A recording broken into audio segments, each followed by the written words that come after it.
The Ghostwriter Show!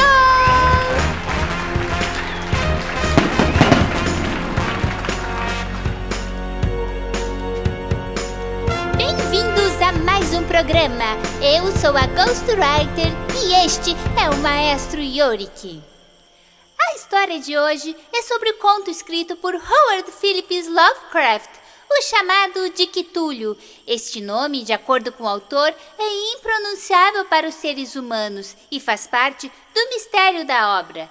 Tem quem o chame de Cthulhu, Catulo, Quitulo. Bem, eu chamo de Cthulhu.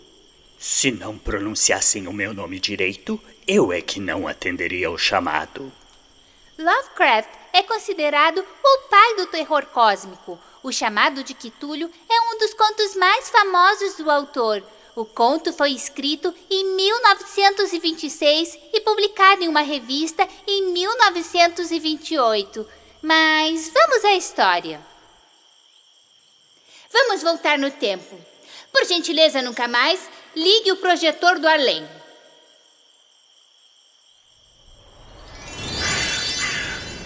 A trama é contada em primeira pessoa a partir de registros póstumos. Francis Wayland Thurston conta como sua vida mudou em 1926 após o falecimento de seu tio-avô, o professor George Angel, aos 92 anos de idade. Francis era o único herdeiro e, ao organizar os pertences do seu tio-avô, encontrou uma estranha caixa. O que tinha na caixa, Ghostwriter? Anotações, recortes de jornais e um manuscrito. Também tinha um desenho em baixo relevo feito em barro de um monstro com cabeça carnuda como um polvo, corpo humanoide coberto de escamas, garras nas mãos e nos pés e com asas em suas costas. Francis ficou tão impressionado com o achado que resolveu procurar Will Cox, o excêntrico artista responsável pelo desenho.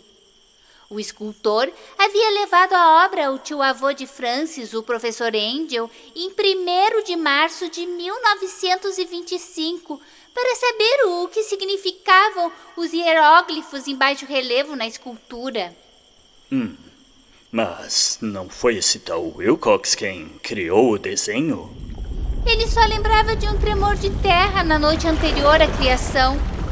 O escultor foi dormir e, ao acordar, registrou em barro o monstro que teria visto em seu sonho, habitando uma cidade ciclópica feita de blocos que gotejavam um líquido esverdeado. Também teria ouvido palavras desconhecidas como Cthulhu e Rillier. Mas por que o professor se interessou tanto pela escultura? Foi isso que deixou Francis desconfiado, maestro. Então, ele passou a investigar as anotações e recortes deixados por seu tio-avô, montando um estranho quebra-cabeça daquela história sinistra.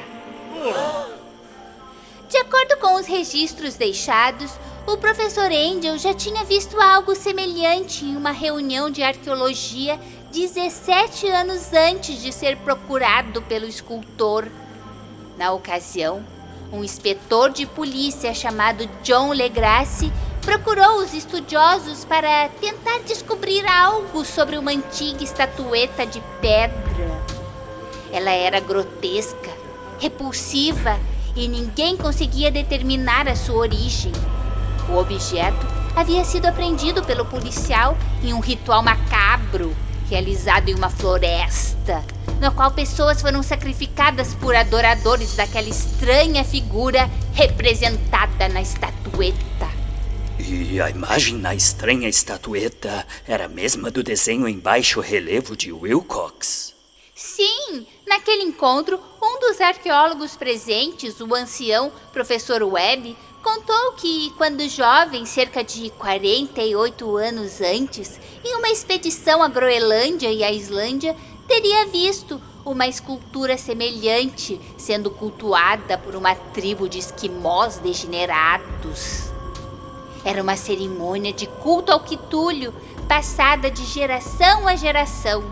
Os esquimós pronunciavam um mantra. Em sua casa em Irilê, o morto Quitúlio espera sonhando. Webb acreditava se tratar de uma religião de adoradores do demônio.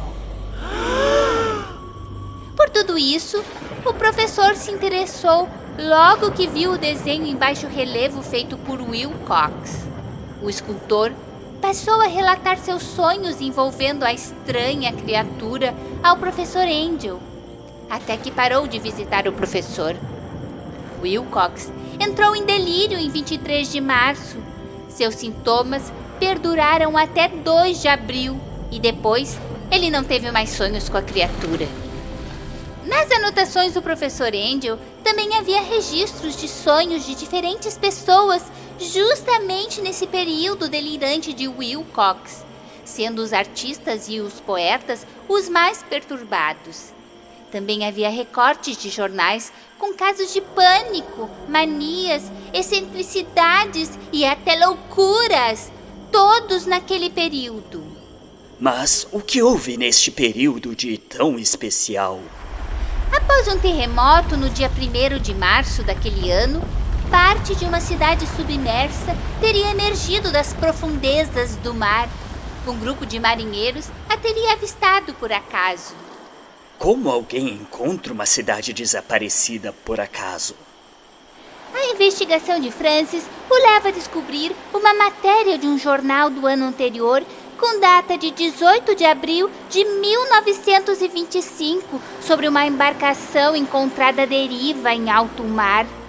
Um dos marinheiros foi encontrado segurando uma escultura de pedra que Francis deduziu ser de Quitúlio. O sobrevivente contou que ele e mais 10 homens estavam a bordo de uma escuna chamada Emma, que em 1º de março saiu de sua rota, empurrada por uma tormenta. Mais adiante, em 22 de março, se depararam com um iate cuja tripulação tentou impedir a Emma de continuar. Houve luta entre eles. Os homens da Emma venceram. Toda a tripulação do iate morreu. A da Emma perdeu 3 homens. No dia seguinte, conforme a notícia do jornal, os marinheiros desembarcaram em uma pequena ilha, embora não se conheça nenhuma ilha naquela parte do oceano. Lá, morreram mais 6 homens.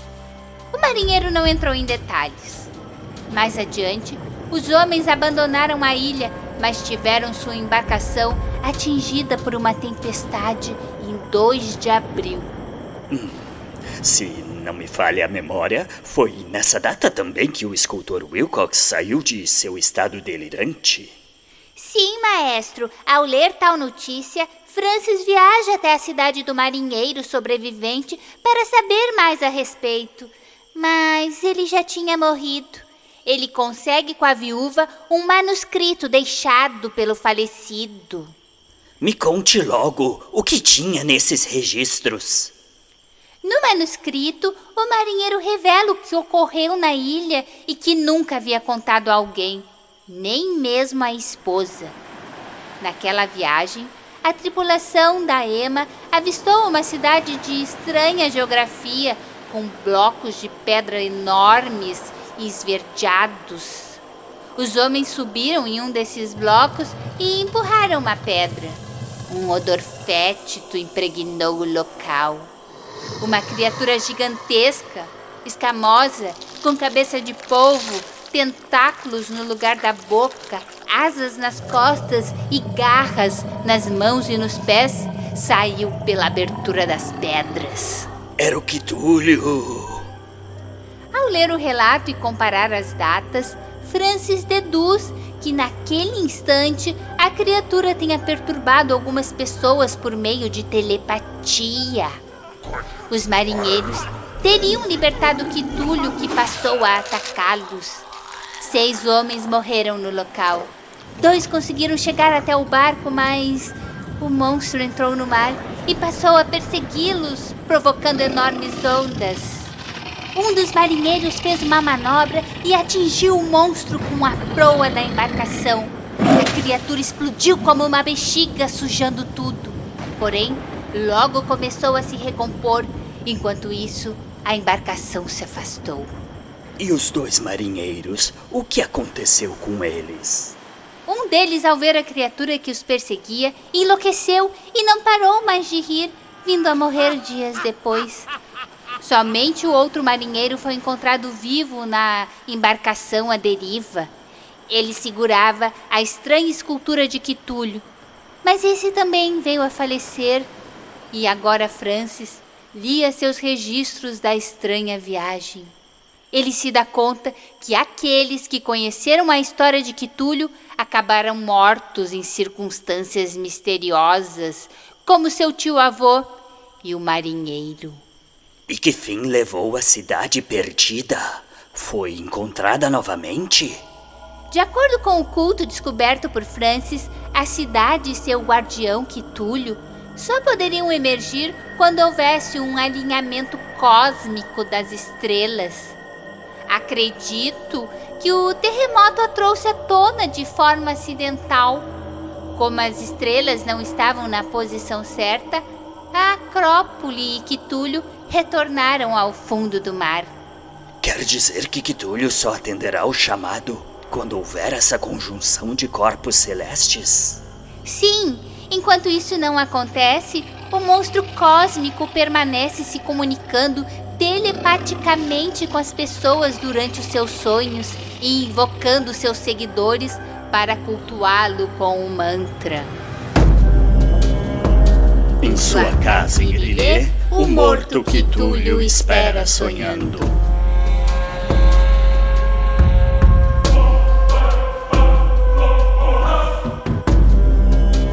Em sua casa em Lilê, o morto Quitúlio espera sonhando.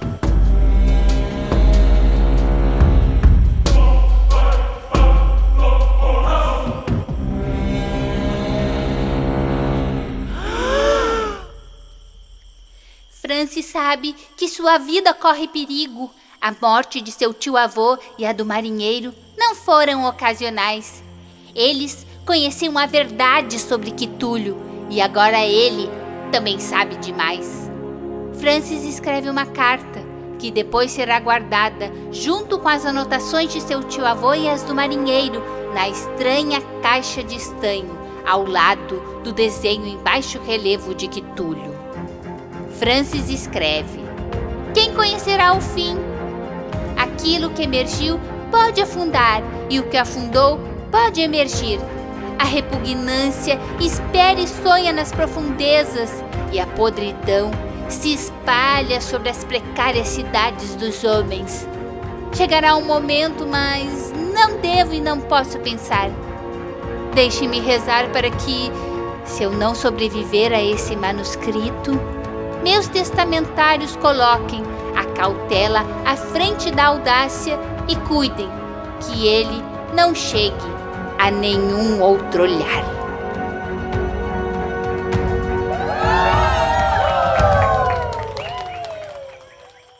Obrigado, nunca mais. Pode desligar o projetor do além. Nunca mais. O nosso programa fica por aqui. Até breve. The Ghostwriter Show! Um programa feito a morto para você.